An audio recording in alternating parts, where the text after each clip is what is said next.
Hi guys, this is Professor Manoj Sehgal.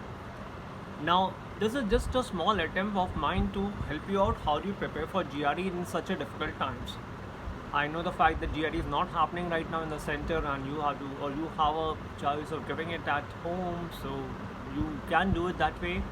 And in case you're not working or you're a student, you're still in a dilemma, how do you handle the fact that the exams are still left over of your silent semesters and you're also looking at the fact that you were planning to give your GRE.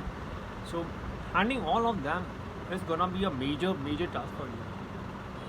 Now, first of all, remember this one factor is in whether you give it at home or whether you're giving it in the center, much hasn't changed. Things have still remained same in terms of a GRE prep as well as the GRE pattern. What I see in the last couple of weeks is yes, the level of difficulty has slightly gone higher. So maybe they want now you to think that easily. I feel the breakup right now for the 20 questions is they have kept 12, which was decent, which you can solve it. 4, they kept it at a higher level, which you'll be able to solve it, but maybe you might take more time. And 4 questions will literally ask you to think out of the box. And couple of them which I've been posting regularly on the group, if you look, they are quite good. So it's a real test. Now, what I advise you to all of you guys is don't stick to one book. I mean, I will use couple of more books. I mean, don't stick to any one coaching, whichever you're following it. But I would request you to follow a lot of other things also. For example, you pick up Princeton. You can use quite a good things. They have good drills, and the level of difficulty goes higher.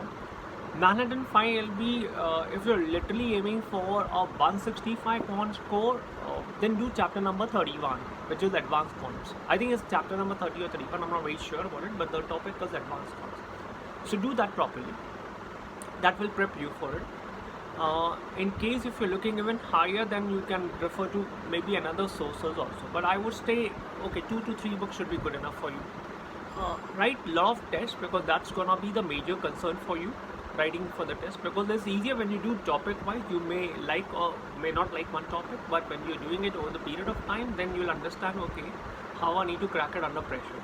And especially when you're doing at home, make it sure when you're writing a test, keep the timer on with you, so you'll have a fair idea. Remember, at home you should be cutting even 2-3 minutes, because on the final day you might be slightly nervous, so it might take 2 or 3 minutes. So if you're looking right now for 20 questions, think your time is around 30 to 33 minutes. After every test, what you do is analyze. More than writing a test, is the analysis which is important. Is every topic you're finding it difficult, or there are a couple of topics? And even in couple of topics, check what areas of your concern are. Like when somebody tells me that I'm finding difficult in arithmetic, it's not possible that entire arithmetic might be difficult. It might be possible that you might be struggling in one of the topics of arithmetic. So is it time and work? Is it types and systems? Is it say ratio and proportion? Is it speed, distance, time? Same way, what are your gray areas in say geometry? So topics which haven't changed and still remain consistent in terms of the level of difficulty and the amount of question is, I think the top topic definitely goes to geometry. And when I say geometry, that's cumulative of entire mensuration and coordinate geometry. Roughly you can get anything from 8 to 12 questions from these 2 topics combined. DI, if you get 2 sections, then you'll get 6 questions. If you get 3 sections, then you'll get 9 questions. So DI have been very consistent last 1 year that they get 6 questions from you. Stats are the huge, and when I say stats, include averages also. So roughly 3 to 4 questions come from there. So it's a huge topic. Then you get a lot of questions coming from say one area, which is probability. But probability के लिए permutation combination आना ज़रूरी है, otherwise तुम्हें आएगा ही नहीं कैसे करना. तो for that you need probability can be 3 to 4 questions.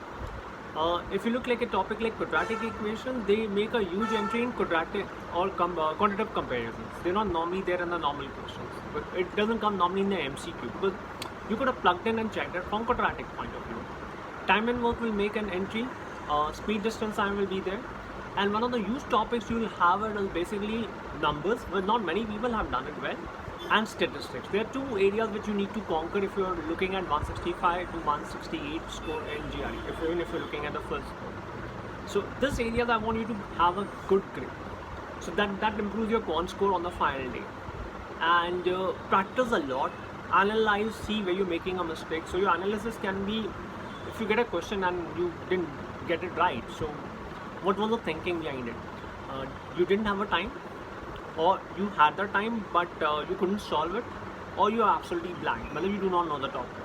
So once you're able to analyze in all the three, it becomes easier for you to also understand कि क्या work करेगा क्या नहीं work करेगा. And between the two tests, whatever time you have, work on that topic. So in case you have any doubts, queries, questions, please shoot. You can mail it to me, manojsaigal@gmail.com, manojsaigal@gmail.com. No gaps, no underscores.